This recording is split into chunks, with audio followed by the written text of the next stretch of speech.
Imagina que um dia você acorda para sair com aquele amigo que é um companheiro para todas as horas. Vocês conversam, riem de bobagens, mas você que há dias percebeu algo estranho nele, já que o conhece tão bem, pergunta para ele que tem a mesma aparência de sempre, voz e jeito de ser, quem ele realmente é de verdade.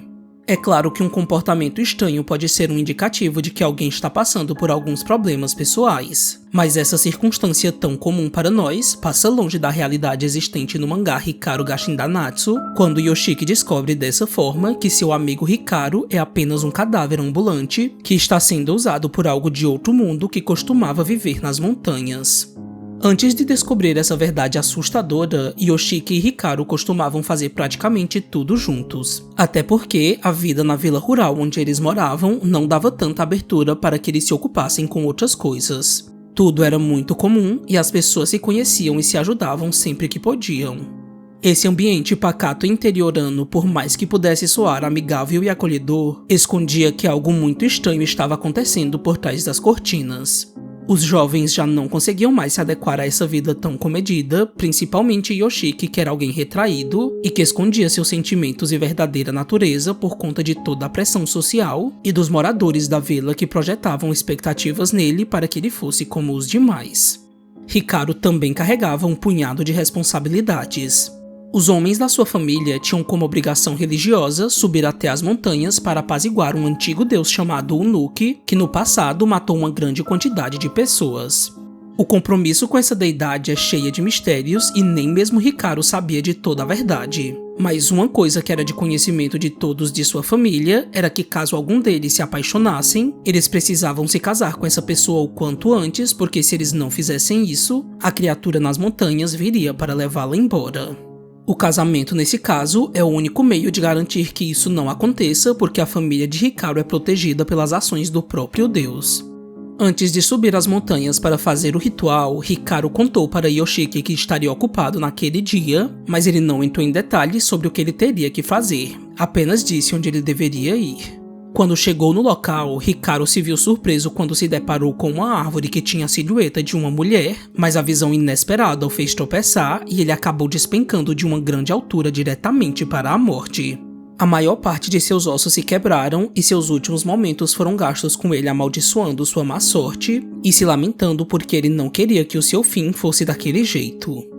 Hikaru ainda teve tempo de pensar em Yoshiki e no quanto ele não queria deixá-lo sozinho, e foi então que algo na floresta o ouviu. Uma massa negra disforme que Hikaru imaginava ser o deus que protegia sua família apareceu diante dele e preencheu todo o seu corpo morto, agarrando-se nos seus últimos desejos para que seu amigo Yoshiki não ficasse sozinho. A coisa em Hikaru continuou a vida dele por ele. Toda a interação social prosseguiu como se nada tivesse acontecido, mas Yoshiki sabia que algo estava errado porque até os animais fugiam quando ele se aproximava. Hikaru em vida tinha sido uma pessoa extremamente extrovertida, o que também não mudou porque o deus assumiu parte de sua personalidade. Mas as coisas que definiam quem Hikaru era tinham mudado completamente porque algo que nunca saiu das montanhas para experimentar a vida humana estava em completa contemplação com o mais banal já provado pelo verdadeiro Hikaru. Hikaru, por exemplo, sempre dormia quando assistia a alguns filmes com Yoshiki, mas a coisa dentro dele ao fazer o mesmo, prestava atenção nos mínimos detalhes e se emocionava com cada cena. Tudo era experimentado e celebrado como se fosse a primeira vez, justamente porque era. Quem não o conhecia a fundo como Yoshiki conhecia, jamais perceberia que aquele já não era mais ele. Mas Yoshiki sabia da verdade, não só porque ele estava fazendo o completo oposto do que seu amigo realmente faria, mas também porque no dia da morte de Hikaru, ele o encontrou sem vida nas montanhas. Após seu desaparecimento, todos da vila se reuniram para encontrá-lo e apesar de terem dito para Yoshiki não sair de casa porque estava acontecendo uma tempestade, a preocupação falou mais alto e ele saiu à procura de seu amigo seguindo a pista de que ele tinha ido para as montanhas. Depois de um tempo, Yoshiki encontrou o corpo de Hikaru já frio e em processo de enrijecimento. Ele não queria acreditar no que estava vendo e precisava urgentemente contar para alguém o que tinha acontecido. Mas quando ele parou para pensar de fato na realidade das coisas, que seu amigo jamais acordaria, ele entrou em estado de negação e voltou para casa sem dizer uma só palavra para alguém porque ele temia que elas se concretizassem. O abalo da morte de Hikaru foi forte o suficiente para deixá-lo inconsciente nos dias seguintes no hospital, mas quando ele acordou, ele viu que Hikaru estava aparentemente bem, como se a lembrança de seu corpo rígido e frio naquele dia chuvoso na montanha tivesse sido apenas um sonho ruim. Quando Yoshiki o questionou depois de alguns dias, a coisa dentro de Hikaru ficou surpresa por ter sido percebida, e o seu rosto começou a derreter para tirar de Yoshiki qualquer dúvida a respeito de que aquele de fato não era mais o seu amigo. No entanto, inesperadamente, ele implorou chorando para que Yoshiki não contasse nada a ninguém, porque mesmo usando uma casca vazia, ele verdadeiramente tinha se agarrado à vida humana mundana e tinha adorado o tempo que passou com ele. Mas o maior motivo de suas lágrimas era que se Yoshiki não o aceitasse, ele ia ter que matá-lo. Apesar de ter por um breve momento se espantado com toda a estranheza do sobrenatural, o abraço de seu amigo e a dor do luto não superado fizeram com que ele o aceitasse naquele momento. E assim, Yoshiki se agarrou nessa mentira. Seu luto interminável era a única coisa que o prendia ao passado e que tornava a relação deles cheia de tensão. Hikaru vivia nas lembranças de Yoshiki como alguém que partiu, mas seu corpo possuído tornava difícil esse processo de superação, porque embora estivesse fisicamente presente, ele sentia saudades do amigo que ele conhecia. Por conta disso, ele tentou a todo custo vê-lo como um substituto perfeito, até porque Hikaru continuava vivo para aqueles que não sabiam que ele já havia morrido. Só que manter isso não foi nada fácil. Hikaru era exatamente como ele conhecia, e essa proximidade tornava as coisas bem mais dolorosas e assustadoras. Afinal, ele não sabia nada sobre essa coisa que estava apegada a ele e que estava usando o corpo de seu amigo. Outro ponto que tornava tudo tão complicado para Yoshiki eram os seus sentimentos em relação a Hikaru, que se misturavam entre amizade e desejo. A pressão de viver em um lugar tão tradicional e fechado era um dos maiores fatores para que ele não conseguisse lidar de forma explícita com sua sexualidade, mas a coisa em Hikaru o fez confrontar de maneira não intencional essas emoções reprimidas. Num dos momentos mais enervantes visualmente do mangá, Yoshiki e Hikaru se escondem dentro de uma sala na escola, e Hikaru mostra para ele parte da criatura que ele é. Quando ele abre sua camisa, há uma enorme fenda em seu peito. Hikaru coloca a mão de Yoshiki dentro da ferida e a sensação que ele tem é que está tocando em carne crua. Mas a estranheza vai além quando Hikaru guia a mão dele até a altura do queixo, onde a pele aberta se estende de maneira ainda mais grotesca e o faz sentir um prazer indescritível. Há uma alusão muito clara para a descoberta da sexualidade nessa cena, porque os personagens se comportam e falam coisas que se encaixariam perfeitamente nessa circunstância. Embora a coisa em Hikaru eventualmente descubra sobre os sentimentos de Yoshiki, o mangá evita categorizar totalmente as emoções e os desejos de Yoshiki e as coloca numa ambiguidade moral e sexual que reflete sua confusão interna. Um dia, ao sair de uma loja de conveniência, uma mulher chamada Kurebayashi abordou Yoshiki dizendo que ele estava correndo perigo porque ela sentia que algo ruim estava grudado nele e que ele precisava se afastar dessa coisa o quanto antes para que eles não acabassem se misturando. Kurebayashi lhe explicou que ela era sensível às coisas do outro mundo e que coisas estranhas tinham começado a acontecer recentemente na vila, depois que ela percebeu que a entidade que vivia nas montanhas havia desaparecido completamente. Yoshiki ficou relutante em ter aquela conversa porque ela ia levá-lo exatamente para onde ele não queria ir. Mas alguns dias depois, ele resolveu se encontrar novamente com ela e ela lhe disse algo que ele não estava esperando: que um dia, há muito tempo, seu marido morto também tinha retornado para ela. Kurebayashi passou exatamente pelo que Yoshiki estava enfrentando, e no começo foi realmente uma alegria ter por perto alguém que já havia partido, mas não demorou para que ela percebesse que o lugar dos mortos não era entre os vivos. A coisa dentro do cadáver de seu marido machucou seu filho e deixou marcas em seu corpo pelo resto de sua vida. Após conversarem, Yoshiki decidiu se afastar de Hikaru, mas eles já estavam envolvidos demais e o deus não soube lidar com o fato de que eles iam ter que se separar. Yoshiki quase foi engolido completamente pela criatura que começou a transbordar de dentro de Hikaru por conta do choque emocional, e foi nesse momento que Yoshiki se lembrou do quanto as palavras de Kurebayashi eram verdadeiras, que nada de bom ia resultar se eles continuassem juntos. Hikaru voltou a si para a sorte de Yoshiki e após um breve tempo afastados, Yoshiki não conseguiu se apegar ao medo pelo que aconteceu e assim eles se resolveram e voltaram a se falar. Mas essa não foi a única vez que sua vida correu perigo e tampouco essa ameaça ficou voltada somente para ele. Hikaru já havia matado uma mulher que percebeu que ele não era humano e quase fez o mesmo com uma amiga em comum dos dois que, assim como Kurebayashi, era sensível às coisas do outro mundo.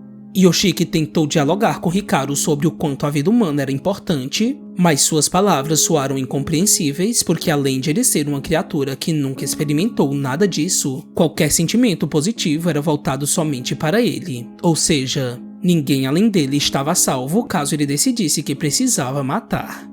Apesar de seu foco estar voltado para Yoshiki, Hikaru passa a refletir de sua maneira para entender as nuances emocionais que guiam as emoções e decisões das pessoas ao seu redor, já que tudo para ele é um verdadeiro enigma. Ele tenta simular as emoções humanas ao longo da história, como a tristeza, a alegria e a raiva, mas ele não consegue capturar o sentimento genuíno por trás de tudo isso, o que o leva a uma frustração crescente e o faz perder o controle. O contato com o mundo humano, e em especial com seus sentimentos que ele não sabe se são deles ou do verdadeiro Hikaru em relação a Yoshiki, o fazem questionar sua própria existência, da qual ele não sabe de nada. Enquanto luta internamente com essas questões, ele acaba eventualmente indo com Yoshiki atrás de respostas sobre o lado religioso da família de Hikaru, porque assim eles não só vão descobrir mais sobre o deus Unuki, mas também vão entender o motivo para o aparecimento de tantas criaturas que estão aterrorizando os moradores da vila com algo muito peculiar. Todos eles têm uma ligação com uma parte específica do corpo humano, a cabeça.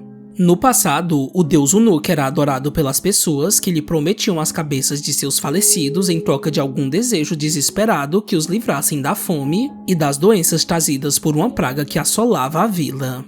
Um dia, Hichi, a esposa de um ancestral de Hikaru, acabou morrendo por conta de uma doença e seu marido, desolado, levou a cabeça dela até as montanhas para entregá-la ao deus em troca de um pedido realizado. O problema é que ele fez algo que alguém jamais tinha ousado. Ele pediu que sua esposa fosse trazida de volta à vida.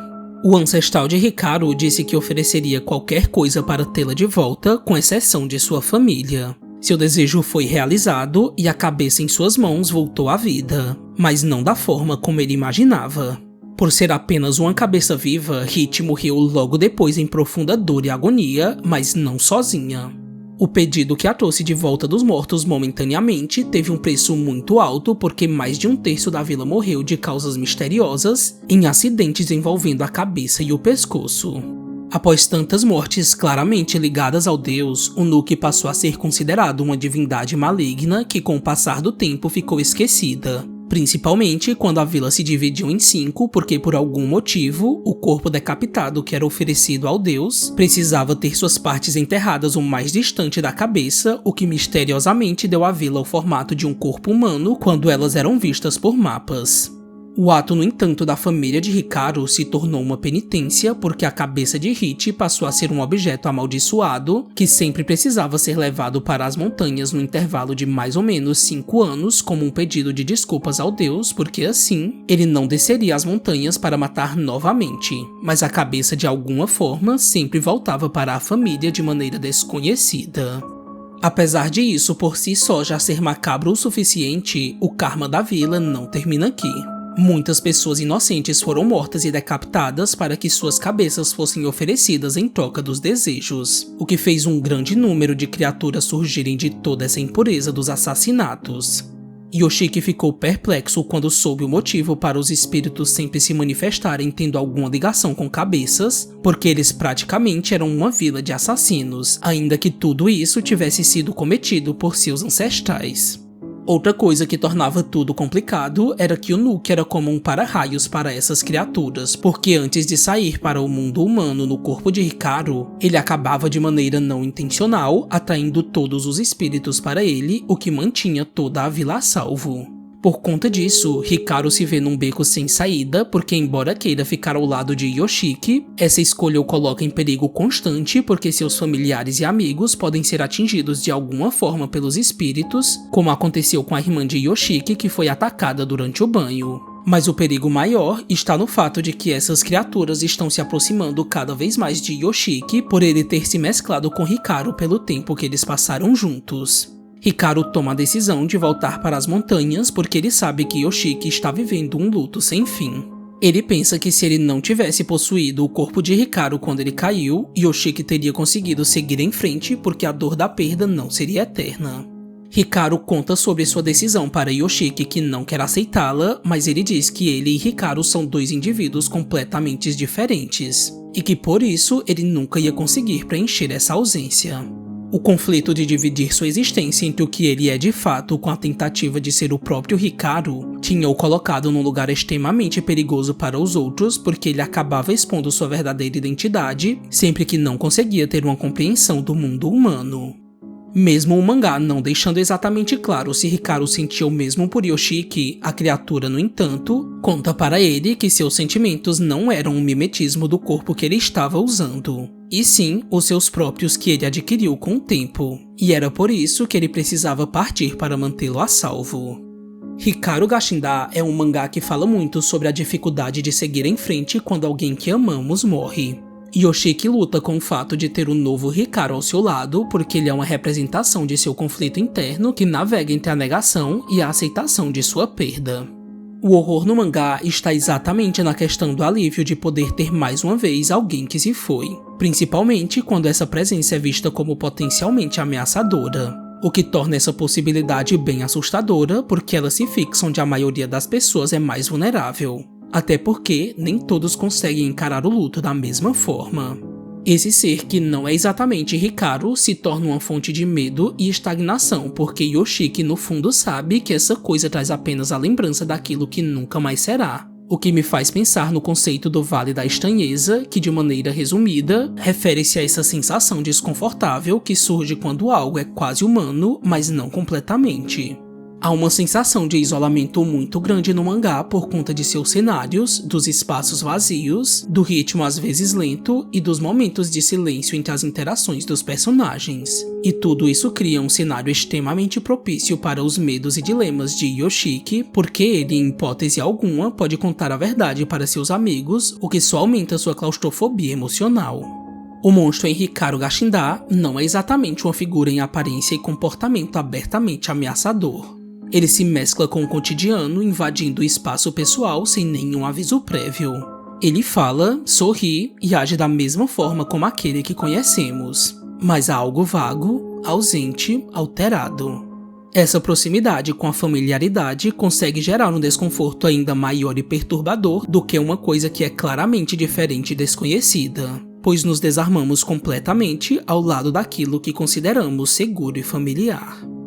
Espero que você tenha gostado do vídeo e não se esqueça de deixar seu comentário sobre o que você achou da obra, de se inscrever no nosso canal e de indicar algum outro mangá que você acha que vale a pena ler. Enfim, até mais e nos vemos no próximo vídeo.